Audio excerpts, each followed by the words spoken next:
नमस्कार, मैं हूँ अवधेश कुमार।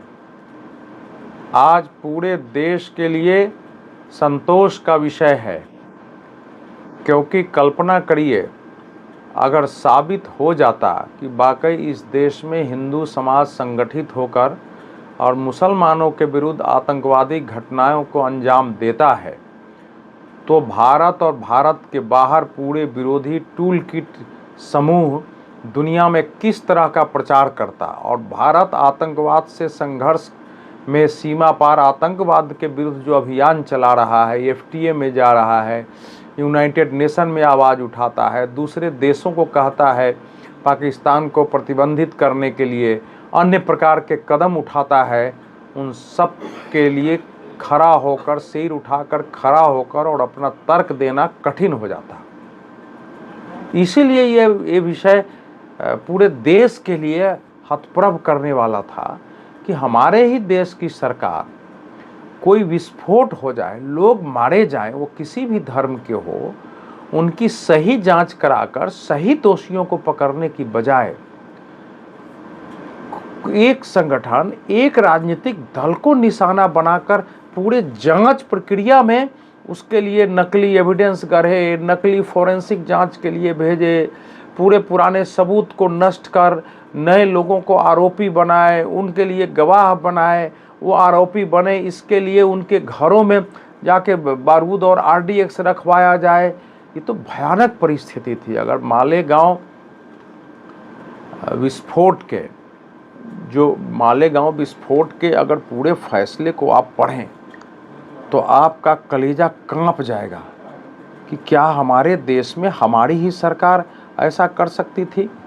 आप जानते हैं कि 29 सितंबर 2008 को जो मालेगांव में, उसके पहले भी एक विस्फोट हुआ था, जो विस्फोट हुआ था उसमें 6 लोग मारे गए थे और उस समय के अनुसार बताया गया था कि 100 लोग घायल हुए हैं और वो अभी न्यायालय ने कहा कि नहीं, करीब 95 लोगों के ही घायल होने के सबूत मिले हैं। अब चूंकि वो समय नमाज का समय था और 9:30 बजे रात के आसपास विस्फोट हुआ था, तो जाहिर है घायल होने वालों की संख्या थोड़ी ज़्यादा हो गई। हालांकि वो मस्जिद के अंदर वो ब्लास्ट नहीं था, वो बाहर वहाँ के एक चौक पर ब्लास्ट था और एक मोटरसाइकिल के अंदर बताया जाता है कि विस्फोटक रख के उसके ब्लास्ट किए गए थे। और उस ब्लास्ट में के बाद जो स्थिति पैदा हुई थी, धीरे धीरे पहले तो आमतौर पर उस समय ज़्यादातर ब्लास्ट में बांग्लादेश की हुजी का, लश्कर तोयबा का, बाकी का नाम आ रहा था, उसी अनुसार जांच हुआ। लेकिन अचानक पूरा जांच धीरे धीरे पलटने लगा और फिर गिरफ्तारियां होने लगी और बताया गया कि ये तो भगवा पहनने वाले लोगों का आतंकवाद है। उसमें अभिनव भारत, सनातन संस्था जैसे संगठनों का नाम आया। साध्वी प्रज्ञा सिंह ठाकुर को सूरत से गिरफ्तार किया गया और कहा गया कि उसकी जो मोटरसाइकिल थी उसी में बाहर विस्फोट हुआ। उस समय भी ऐसा लगा था कि कोई अगर उस विस्फोट में शामिल है उसको इसका मुख्य षड्यंत्रकारी बताया गया कि बाकी षड्यंत्र उसने रचा, बाकी लोगों ने उसको सहायता दी है। और सेना के कर्नल पुरोहित, रिटायर मेजर उपाध्याय और ऐसे 12 लोगों को उसमें आरोपी बनाया गया था। 12 में से 5 को तो पहले ही छोड़ दिया। अब जो आरोपी थे जैसे मेजर रमेश उपाध्याय, साध्वी प्रज्ञा, कर्नल पुरोहित, अजय राहिरकर, सुधाकर द्विवेदी, सुधाकर चतुर्वेदी और समील कुलकर्णी, न्यायालय ने इनको ससम्मान सारे आरोपों से मुक्त कर दिया गया है। श्याम साहू, प्रवीण तकलकी और शिव नारायण कलसांगरा, आप देखेंगे शिव नारायण कलसांगरा का नाम दूसरे विस्फोटों में भी आया है। तो इन सब को पहले न्यायालय ने बरी कर दिया था। अब न्यायालय ने क्या कहा है? न्यायालय ने ये कहा है कि सुधाकर चतुर्वेदी के घर में आरडीएक्स साजिश करके रखवाया गया और उसने जांच का आदेश दिया है कि आरडीएक्स कहां से आया। उसने कहा है कि ऐसा कोई प्रमाण ही नहीं है जिससे साबित हो कि कर्नल प्रसाद पुरोहित ने और विस्फोटक कश्मीर से ला करके और दिया। क्योंकि कर्नल प्रसाद पुरोहित की ओर से जो गवाह आए थे उन्होंने सब बताया और वो फैक्ट भी निकले कि उस समय वो कहाँ थे, कैसे थे। और जिस मोटरसाइकिल की बात की रही थी उसका नंबर जरूर साध्वी प्रज्ञा के मोटरसाइकिल का नंबर था, लेकिन वो नंबर भी नकली निकला, उसका चेचिस नकली निकला।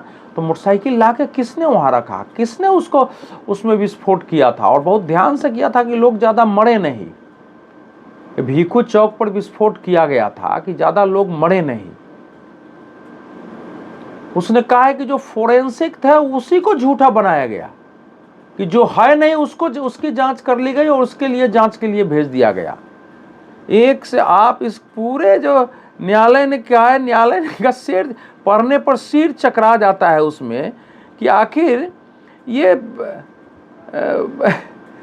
मतलब ये कैसी जांच थी, ये कैसे, मतलब इसको तो अब जिस बड़े सारे मतलब किसी के प्रज्ञा ठाकुर के खिलाफ कोई सबूत नहीं थी। अब आप सोचिए पूरा महाराष्ट्र की एटीएस, पहले इसकी जांच महाराष्ट्र की एटीएस ने शुरू की, उसके बाद इस पहले तो पुलिस ने शुरू की, फिर महाराष्ट्र के आतंक विरोधी दस्ता ने जांच की, फिर इसकी जांच एनआईए को दे दिया गया। और तीनों की जांच प्रक्रिया जो थी वो आरंभ में एक ही दिशा में थी कि ये हिंदुओं के द्वारा मुसलमानों को अंदर भय पैदा करने के लिए षड्यंत्र पूर्वक किया गया विस्फोट है। और जिस ढंग से टॉर्चर किए गए, गवाहों को बुलाए गए, उनकी पिटाई हुई, जबरन गवाहों के दस्तखत कराए गए, वो सब आपको न्यायालय के फैसले में आपको पता चल जाएगा कितना टॉर्चर किया गया। और टॉर्चर का अर्थ है कि साध्वी प्रज्ञा सिंह ठाकुर अब चलने फिरने की हालत में नहीं है। मेजर रमेश उपाध्याय के भी शरीर में समस्याएं रहती हैं, दूसरे के भी रहती हैं। और 2008 से 2025 17 वर्ष तक इन लोगों को आतंकवाद का आरोप झेलना पड़ा, जबकि दूर दूर तक इनका संबंध नहीं था। न्यायालय ने यह भी कहा है कि जिस अभिनय भारत पर आपने आरोप लगाया था कि अजय राहिरकर और कर्नल पुरोहित उसके खाते में पैसे डाल रहे थे, ले रहे थे, वो खाते में पैसे आए हैं, पैसे गए हैं, लेकिन वो पैसे आतंकवाद में गए हैं ये आपने कैसे बता दिया? वो पैसे तो दिखाई दे रहा है कि कंस्ट्रक्शन में खर्च हुआ है, उसके सारे बिल मौजूद है, खर्च मौजूद है। तो अजीब किस्म का ये केस बनाया गया था। अब प्रश्न ये है कि अगर ये केस बिल्कुल झूठा बनाया गया था तो इसके पीछे कौन लोग थे, वो क्या चाहते थे? जैसा मैंने आपको आरंभ में कहा कि अगर यह साबित हो जाता कि वाकई हिंदू भी आतंकवादी हैं, हिंदुओं ने षड्यंत्र पूर्वक विस्फोट किया, और तो भारत के आतंकवाद विरोधी लड़ाई का पूरा मतलब लड़ाई ही खत्म हो जाती। और उसके बाद कहीं भी विस्फोट होता आप पकड़ते तो उस पर प्रश्न खड़ा होता, जैसे आज भी खड़ा किया जाता है।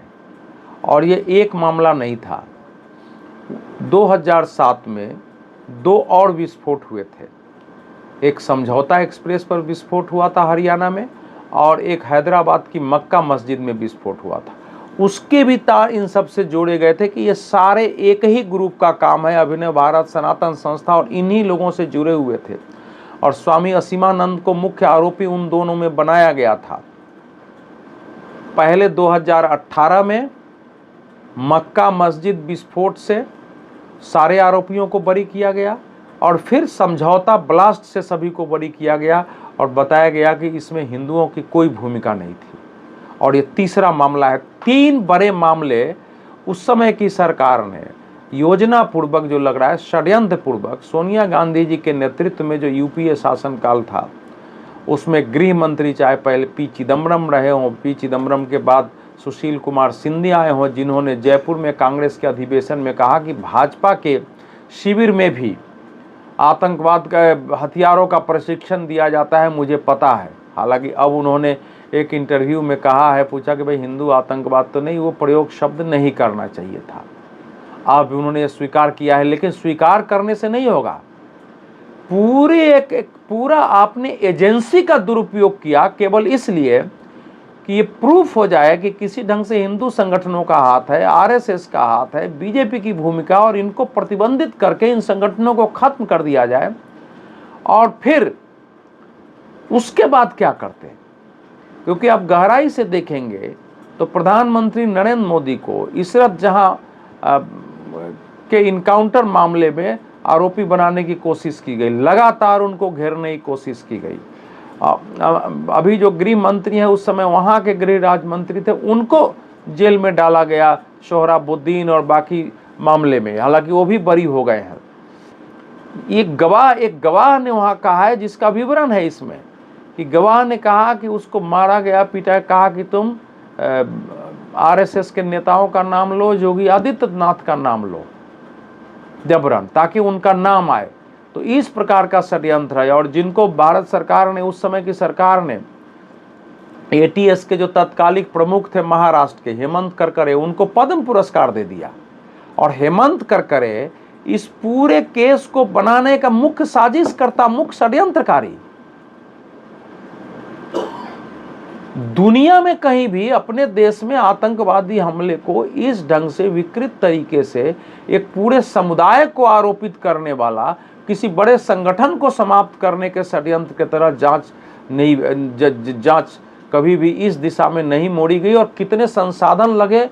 उस समय गृह मंत्रालय के एक अवर सचिव थे RVS मनी, उन्होंने कहा कि हम लोगों पर दबाव डाला गया कि आप एफिडेविट बदलो, इशरत जहां मामले में बदलो, इसमें हिंदू और अन्य मामलों में हिंदू आतंकवाद की दृष्टि से सारी सब कुछ करो। अब ये RVS मनी के बयान है और इस पर अलग अलग पुस्तकें भी आ गई है। लेकिन अब देखिए, कर्नल पुरोहित ने रिहा होने के बाद कहा है कि मैं आपको धन्यवाद देता हूं कि जिस ढंग से मैं गिरफ्तारी के पहले अपने दृढ़ संकल्प के साथ देश की सेवा कर रहा था, फिर से आपने उसी तरीके से हमको सेवा करने का मौका दिया।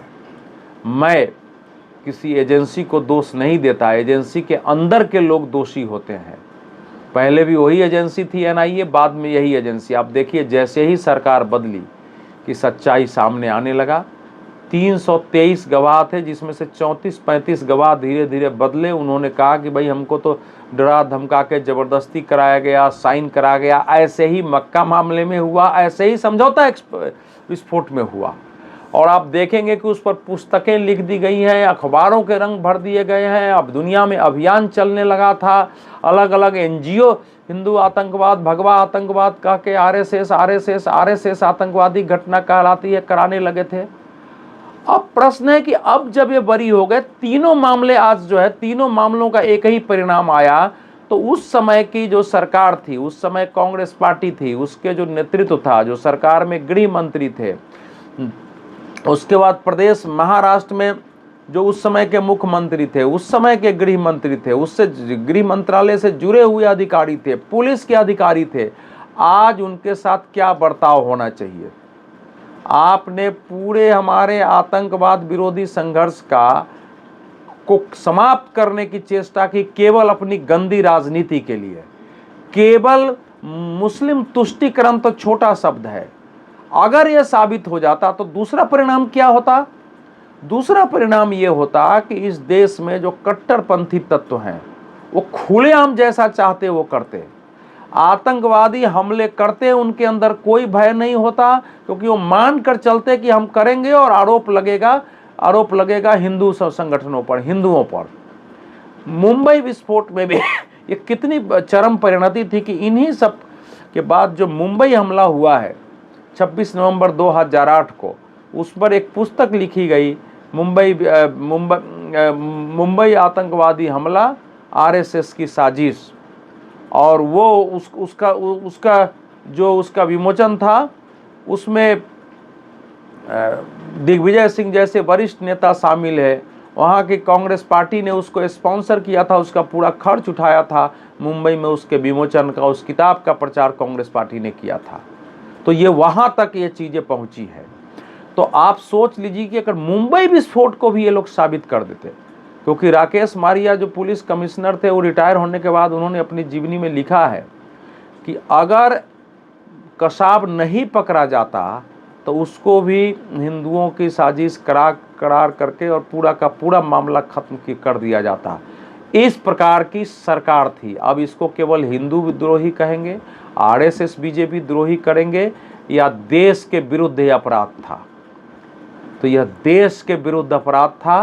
देश को आज प्रश्न पूछना चाहिए और कायदे से तो इस बात की पूरी जांच होनी चाहिए कि इसके पीछे कौन कौन लोग थे, और इस छानबीन के आधार पर इन सब पर मुकदमा चलाया जाना चाहिए ताकि ये देश के लिए रिस्पॉन्सिबल हो। और आज भी कांग्रेस पार्टी इसका कोई उत्तर देने के लिए तैयार नहीं है।